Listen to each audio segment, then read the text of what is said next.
Hi dudes. பெருமளவில் நம்ம தங்கத்தை வெறுக்க மாட்டோம். அப்படியேப்பட்ட தங்க சுரங்கம் 10 லட்சம் கோடி மதிப்புள்ள தங்க சுரங்கத்தை சைனா கண்டுபிடிச்சிருக்கிறத அந்த நாட்டில் இருக்க அதிபர் அந்த நாடு அறிவிச்சிருக்கு. ஏற்கனவே அந்த நாட்டுல தங்க சுரங்கம் இருக்கு. பட் அதை விட இது 3 மடங்கு அதிகம். ஏற்கனவே சைனால ஒரு தங்க சுரங்கம் இருக்கு. அந்த தங்க சுரங்கத்துல 3 லட்சம் கோடி மதிப்புள்ள தங்க துகள்கள் தான் இருக்குன்னு சொல்ல கூறப்படுது. அதை விட 3 மடங்குனா 10 லட்சம் கோடி மதிப்புலான தங்க சுரங்கத்தை சைனா டெக்னாலஜி மூலியமா கண்டுபிடிச்சிருக்காங்க. இதனால சைனாவுடைய மார்க்கெட் ரொம்ப பெருசா வளர்ந்துருக்குங்க. இப்ப இன்னைக்கு வீடியோல தங்கத்தை பத்தி தான் முழுக்க முழுக்க நம்ம வீடியோவை பார்க்க போறோம். தங்கத்து மேல யாரெல்லாம் ஆசையா இருக்கும் கண்டிப்பா இந்த வீடியோ பாருங்க. பிகாஸ் தங்கம் இவ்வளவு தூரத்துக்கு நமக்கு இருக்கான்னு சொல்லிட்டு உங்களுக்கு இன்ஃபர்மேஷன் கிடைச்சிருக்கும். வாங்க வீடியோக்குள்ள போலாம். ஃபர்ஸ்ட் ஆஃப் ஆல், இந்த தங்கம் இருக்குல்லங்க, தங்கத்தை நம்ம வெறுக்கவே மாட்டோம். அது எந்த கண்ட்ரிக்கு போனாலுமே தங்கத்தை வெறுக்க மாட்டாங்க. பிகாஸ் தங்கத்தை நீங்க வாங்கி வச்சுக்கணும்னு வச்சுக்கோங்களேன், ஃபியூச்சர்ல அதோட ரேட் ஹை ஆகிட்டே இருக்குங்க. இப்போ நீங்க ஒரு 30 ஆண்டுகளுக்கு முன்பு ஒரு பவுன் தங்கம், அதாவது 24 கேரட் தங்கம் எவ்வளவுன்னு கேட்டீங்கன்னா மினிமம் ஒரு 2000, 3000, 4000 இருக்கும். அப்படியே நீங்க பாஸ்ட் ஃபார்வர்ட் 30 இயர்ஸ்க்கு அப்புறம் எவ்வளவு இருக்குன்னு கேட்டீங்கன்னா, இப்போ கரண்ட்ல தங்கத்தை 24 கேரட் தங்கம் வேலை கிட்டத்தட்ட 63,000 65,000 சம்திங் வந்திருக்கு. ஸோ இதனாலதான் தங்கத்தை யாருமே வெறுக்க மாட்டாங்க. குறிப்பிட்டு தங்கத்தை அதிகமா வச்சிருக்கிறதுல நம்ம இந்தியா மக்கள், அதுவும் குறிப்பா பெண்கள் 11%, இந்த உலகத்தில் இருக்க 100%த்துல 11% தங்கத்தை நம்ம இந்தியாவில இருக்க பெண்கள் தான் வச்சிருக்காங்கன்னா கூறப்படுதா. நிறைய பேர் சொல்லுவாங்க தங்கம் அவங்க காசு இல்லை. பட் எல்லா வீட்லயுமே தங்கம் இருக்கும். அட்லீஸ்ட் ஒரு பவுனாவது தங்கம் இல்லாம இருக்கும், இல்லாம இருக்காது. அதனாலதான் தங்கத்தோட மதிப்பு ஹை ஆகிட்டே இருக்கு. பிகாஸ் தங்கம் எப்படி சொல்றேன்னா இன்ஃபிளேஷனை பீட் பண்ற அளவுக்கு ஒரு இதுங்க. அதனாலதான் தங்கத்தை எல்லாருமே விரும்புறாங்க. இப்ப இந்த தங்கம் எப்படி உருவாகி இருந்திருக்கலாம்னு சொல்லிட்டு உங்களுக்கு ஒரு டவுட் இருந்திருக்கும். நிறைய பேர் என்ன சொல்லுவீங்கன்னு கேட்டீங்கன்னா, தங்கத்தை அந்த காலத்துல இருந்த ராஜாக்கள் அப்புறம் ராணிகளுக்கு பரிசளிச்சதுப்பா.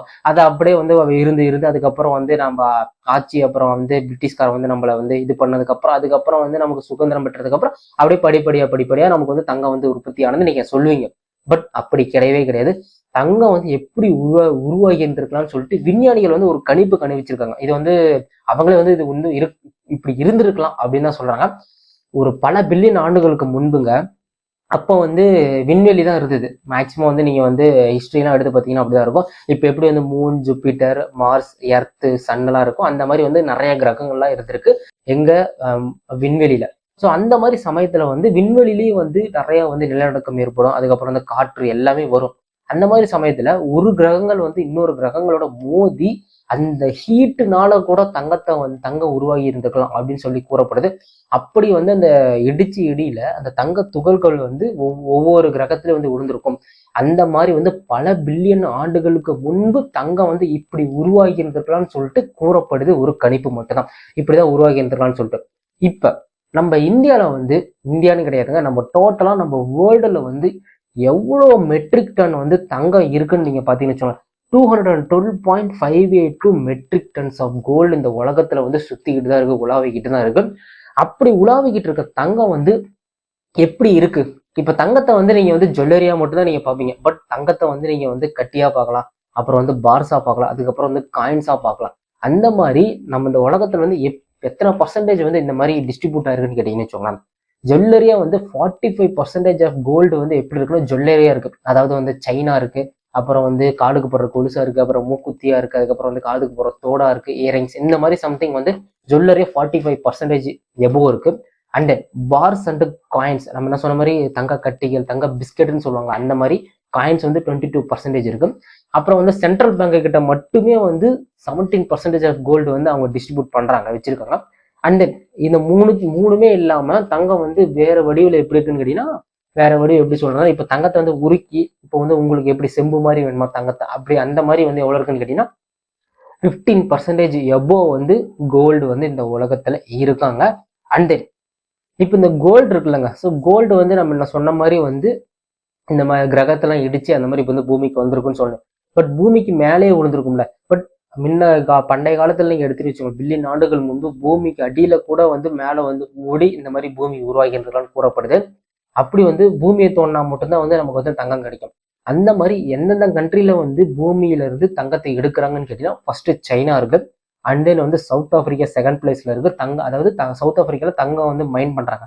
அண்ட் தென் ஆஸ்திரேலியா தேர்ட் பிளேஸ்ல இருக்கு. அதுக்கப்புறம் தான் யூஎஸ்ஏ இருக்கே தவிர சைனா தான் ஃபர்ஸ்ட் பிளேஸ். இந்தியாவில் வந்து தங்கம் வந்து எடுக்கிறாங்க, தங்கம் வந்து மைன் பண்றது இருக்கு. பட் வந்து ரீசெண்ட் டைம்ஸ்ல நீங்க வந்து கேஜிஎஃப் அந்த ஏரியாலாம் பார்த்தீங்கன்னா வந்து தங்க சுரங்கம் இருந்தது. பட் வந்து அதை இழுத்து மூடிட்டாங்க. பிகாஸ் வந்து பக்கத்து சுத்தி இருக்க மக்கள் வந்து தோண்ட தோண்ட வந்து எங்களுக்கு ஏதாவது ஆபத்து ஏற்படும் சொல்லிட்டு எல்லாமே வந்து மூடிட்டாங்க. அந்த மாதிரி சைனா வந்து நம்பர் 1ல இருக்கு. அண்ட் தென் வந்து சவுத் ஆப்பிரிக்கா 2ல இருக்கு, ஆஸ்திரேலியா 3ல இருக்கு, யூஎஸ்ஏ வந்து 4th பிளேஸ்ல இருக்கு. இப்போ அவங்க வந்து என்னதான் வந்து தங்கத்தை வந்து எடுத்தாலுமே அந்த தங்கத்தை வந்து அவங்க வந்து டிஸ்ட்ரிபியூட் பண்ணாதான், அதாவது இன்னொரு கண்ட்ரிக்கு வந்து அவங்க வந்து கொடுத்தா மட்டும்தான் அவங்களுக்கு வந்து லாபம் வரும், அது வந்து மூலியமா சம்பாதிக்க முடியும். அந்த மாதிரி எந்த கண்ட்ரில வந்து தங்கம் வந்து ரிசர்வ்டு, அதாவது தங்கம் வந்து அதிகமா இருக்கு அப்படின்னு கேட்டீங்கன்னா யூஎஸ்ஏ தாங்க ஃபர்ஸ்ட்ல இருக்கு. இந்த கண்ட்ரில தான் உலகத்துல இருக்க அதிக தங்கம், அதாவது 50% ஆஃப் எபோவ் கோல்டு வந்து இந்த கண்ட்ரில வந்து ரிசர்வ்ல இருக்கு. அவங்களும் வந்து தங்கம் மைன் பண்றாங்க, பட் வந்து ரிசர்வ்ல இருக்கிறது இந்த கண்ட்ரில இருக்கு. அடுத்து ஜெர்மனி, அடுத்து இத்தாலி, அடுத்து பிரான்ஸ், அடுத்து ரஷ்யா, அதுக்கப்புறம் வந்து சைனா, சுவிட்சர்லாந்து, ஜப்பான். இந்த கண்ட்ரிலாம் தாண்டி தான் நம்ம இந்தியா 8th பிளேஸ் 9th பிளேஸ்ல இருக்குங்க தங்கத்தை வந்து எடுக்கிறதுல. ஸோ இவ்வளோ விஷயம் வந்து நம்ம தங்கத்தை பத்தி நம்ம பார்த்தோம்ல. இப்ப சவுத் ஆப்பிரிக்கா தான் ஃபர்ஸ்ட்ல இருந்ததுங்க, தங்கத்தை வந்து எடுக்கிறதுல சவுத் ஆப்பிரிக்கா தான் ஃபர்ஸ்ட்ல இருந்தது. அந்த கண்ட்ரில மட்டுமே வந்து தோண்ட தோண்ட தோண்ட சுமார் 9 லட்சம் கோடிக்கு வந்து தங்கம் வந்து இருக்கலாம்னு சொல்லி கூறப்பட்டது. இதுக்கு அடுத்த பிளேஸ்ல வந்து சைனா இருந்ததுங்க. அதாவது ஒரு பர்டிகுலர் ஒரு மாகாணத்துல 3 லட்சம் கோடி மதிப்பிலான தங்க துகள்கள் வந்து இருக்குன்னு கண்டுபிடிக்கப்பட்டது. அதுக்கப்புறம் வந்து ரீசன்ட் டைம்ஸ்ல வந்து அவங்க வந்து ஆராய்ச்சி மூலியமா விஞ்ஞானிகள் எல்லாமே சேர்ந்து ஒரு இதுல வந்து கண்டுபிடிச்சிருக்காங்க ஒரு இடத்துல. இந்த இடத்துல வந்து நம்ம தோண்டினா தங்கம் அதிகமா இருக்கு. குறிப்பிட்டு அவங்க வந்து எதை கணிக்கிறாங்கன்னு கேட்டீங்கன்னா சுமார் 10 லட்சம் கோடி வந்து தங்கத்துகள்கள் இந்த இடத்துல இருக்கிறதுக்கு அதிகபட்ச வாய்ப்பு இருக்குன்னு வந்து விஞ்ஞானிகள் சொல்றாங்க. இது மூலயமா வந்து கண்டிப்பா வந்து தங்கம் விலை குறையறதுக்கு அதிகபட்ச வாய்ப்பு இருக்குன்னு வந்து கூறப்படுது. பிகாஸ் டிஸ்ட்ரிபியூட், அதுக்கப்புறம் வந்து வாங்குறது. இப்போ வந்து ஒரு பொருள் வந்து டிமாண்டு, அதுக்கப்புறம் வந்து சப்ளை. இப்ப நம்ம கிட்ட வந்து ஒரு பொருள் வந்து கம்மியா இருக்குன்னா அந்த பொருளோட ரேட் அதிகமா இருக்கும், சப்ளை வந்து கம்மியாகவும் இருக்கும். பட் ஒரு பொருளோட ரேட்டு கம்மியா இருக்கும், பட் வந்து அங்க டிமாண்ட் வந்து கம்மியா இருக்கும். ஸோ அதனால வந்து அந்த பொருள் வந்து வந்துகிட்டே இருக்கும், அதே மாதிரி சேல் ஆகிட்டே இருக்கும். ஸோ டிமாண்ட் அண்ட் சப்ளை தான் இங்க பிரச்சனை. இப்ப 10 லட்சம் கோடி தங்க துகள்கள் இருக்கு. இப்ப வந்து அவங்க டிஸ்ட்ரிபியூட் பண்ணக்குள்ள இந்தியா வந்து வாங்கி வச்சிருக்கு நிறைய தங்கத்தை. ஸோ அப்படின்னா நமக்கு டிமாண்ட் இல்லை. அப்போ ஸோ என்ன ஆகும்னா தங்கம் விலை கண்டிப்பா வந்து ஃபியூச்சர்ல வந்து குறையும்னு வந்து கூறப்படுது. ஸோ சைனால பர்டிகுலரா எந்த இடத்துல வந்து இதை வந்து கண்டுபிடிச்சிருக்காங்கன்னு கேட்டீங்கன்னா, இதுக்கு முன்னாடியே வந்து பீஜிங், அதாவது சைனாவோட தலைநகரத்துல தாங்க இதுக்கு முன்னாடி வந்து 3 லட்சம் கோடி மதிப்பிலான தங்கச்சுரங்கம் தலைநகரத்துல இருக்குன்னு சொல்லி கண்டுபிடிச்சாங்க. அதோட மாகாண் பேர் என்னன்னு கேட்டீங்கன்னா ஹுனான் மாகாணம். இதுக்கப்புறம் வந்து அந்த சுரங்கத்துல வந்து திருத்தர 3 லட்சத்துல இருந்து 7 லட்சம் கோடி ரூபாய் மதிப்பிலான தங்கத்துகள் வந்து கண்டுபிடிக்கப்பட்டுருச்சுங்க. அதுக்கப்புறம் வந்து ரீசன்ட் டைம்ஸ்ல வந்து அவங்க வந்து சர்ச் பண்ணி பார்த்துருக்காங்க. அதுல வந்து பூமிக்கடியில அதுவும் 6500 அடி ஆழத்துல 40க்கும் மேற்பட்ட இடங்களில் பெரும் அளவிலான தங்கம் இருப்பதை கண்டுபிடிச்சிருக்காங்க. அதாவது ஒரு இடத்துல மட்டும் கிடையாதுங்க, 40 பிளேஸ்ல வந்து தங்கம் இருக்கான். இங்கு வந்து எவ்வளோன்னு கேட்டிங்கன்னா நம்ம இன்னும், அதாவது இது 6500 அடி தோண்டினா 3 லட்சம் கிலோ வர தங்கம் தான் இருக்குமா. அதுவே வந்து 10,000 அடி வரை தோண்டுனா எதிர்பாராத விட அதிகமான துகள்கள் கண்டுபிடிக்கப்பட்டிருக்கும். சுமார், அதாவது 6500 அடி நீங்க தோண்டினீங்கன்னா உங்களுக்கு வந்து சுமார் வந்து 3 லட்சத்துல இருந்து 7 லட்சம் கோடி வரையும் தான் உங்களுக்கு தங்க துகள்கள் இருக்கும். அதுவே 10,000 அடி நீங்க தோண்டினீங்கன்னா 10 லட்சம் கிலோவுக்கு மேல் வந்து இருக்கலாம் அப்படின்னு சொல்லிட்டு கூறப்படுது. இதனால வந்து சைனா இப்போ டாப்ல போயிடுச்சுங்க. சவுத் ஆப்பிரிக்காவை பீட் பண்ணி தங்கத்துல வந்து சைனா வந்து டாப்ல போயிடுச்சு. ஸோ சைனா சவுத் ஆப்பிரிக்காவில் உள்ள சவுத் சுரங்கத்துல வந்து 9 லட்சம் கிலோ தங்கம் வந்து உள்ளதாக கண்டுபிடிக்கப்பட்டது. அதை வந்து சைனா வந்து பீட் பண்ணிருச்சு. ஸோ இவங்க இன்னும் வந்து ஸ்டார்ட் பண்ணல, இவங்க வந்து இந்த மைன் பண்றதை ஸ்டார்ட் பண்ணல, இப்பதான் வந்து கண்டுபிடிச்சிருக்காங்க. இனிமேட்டுக்கு தான் அதோட ப்ராசஸ் போயிட்டு இருக்குமா. 6500 அடி 10,000 அடினா அதுவும் பூமிக்கு அடியில வந்து நீங்க வந்து போக போக போக போக போக எடுக்கிறது கஷ்டம். இப்ப நீங்க போரே போடுங்களேன், 1000 அடிக்கு போர் போட்டாலே வண்டி எப்படி ஆடும் தெரியுமா. அப்ப 1000த்துல எவ்வளவு, 10,000 அடி, 9 மடங்கு எக்ஸ்ட்ரா வந்து போட்டோம்னா எப்படி இருந்திருக்கும். ஸோ இதனால வந்து சைனாவுடைய மார்க்கெட் வந்து ஹை ஆகும்னு எல்லாருமே எதிர்பார்க்குறாங்க. ஸோ இதனால வந்து தங்கம் விலையும் வந்து ஃபியூச்சர்ல மேபி வந்து குறையத்துக்கு அதிகபட்ச வாய்ப்பு இருக்குன்னு கூறப்படுது. ஸோ சைனாக்காரன் எதையோ கண்டுபிடிக்கிறான்னு சொன்னோம், பட் வந்து அவங்ககிட்ட போய் இவ்வளோ லட்சம் கோடி தங்கம் இருக்குதே அப்படின்னு சொல்லிட்டு நமக்கு கொஞ்சம் வருத்தமா தான் இருக்கும். பிகாஸ் வந்து சைனா கண்ட்ரி நீங்க எடுத்துன்னு வச்சுக்கோங்களேன், எல்லாத்துலயுமே வந்து அவன் அட்வான்ஸா தான் இருப்பான். அது வந்து நீங்க வந்து இப்போ டூப்ளிகேட், இப்போ ஐஃபோன் இது எடுத்துட்டு வச்சுக்கோங்களேன், ஐஃபோன் டூப்ளிகேட் செய்யறதா இருக்கலாம், ஐபேடு, அப்புறம் வந்து அந்த ஐஃபோன் ஏர்பேட்ஸ் இருக்குல்ல, அது வந்து ஐஃபோன் ரேட் எவ்வளோன்னு கேட்டீங்கன்னா 14,000. பட் வந்து அவன் டூப்ளிகேட் வச்சு 1000 ரூபாய்க்கு அவன் வித்துட்டு இருக்கான். அந்த அளவுக்கு வந்து சைனா வந்து இந்த டூப்ளிகேட்டா செய்யறதுலேயே வந்து சைனா வந்து பெரிய லெவல்ல வந்திருக்கும். பட் இருந்தாலுமே வந்து அந்த கண்ட்ரில நமக்கு இவ்வளோ லட்சம் கோடி தங்க மதிப்புலாம் இருக்கிறதுன்ற நமக்கு வந்து ரொம்ப அதிசயமா இருக்கு. நிறைய பேர் என்ன நினைச்சிருப்பீங்க, யூஎஸ்ஏ கிட்ட தான் வந்து தங்க சுரங்கம் அதிகமா இருக்குன்னு நினைச்சிட்டு இருக்கீங்க. நானே ஃபர்ஸ்ட் அப்படிதான் நினைச்சிட்டு இருந்தேன். பட் இதை ரீட் பண்ணி பார்க்கக்குள்ள, இந்த ஆர்டிகல் ரீட் பண்ணி பார்க்கக்குள்ள தான் வந்து எனக்கு இவ்வளவு ஷாக்கிங்கான இருக்குது. சவுத் ஆப்பிரிக்கால தான் ஃபர்ஸ்ட் இருந்தது.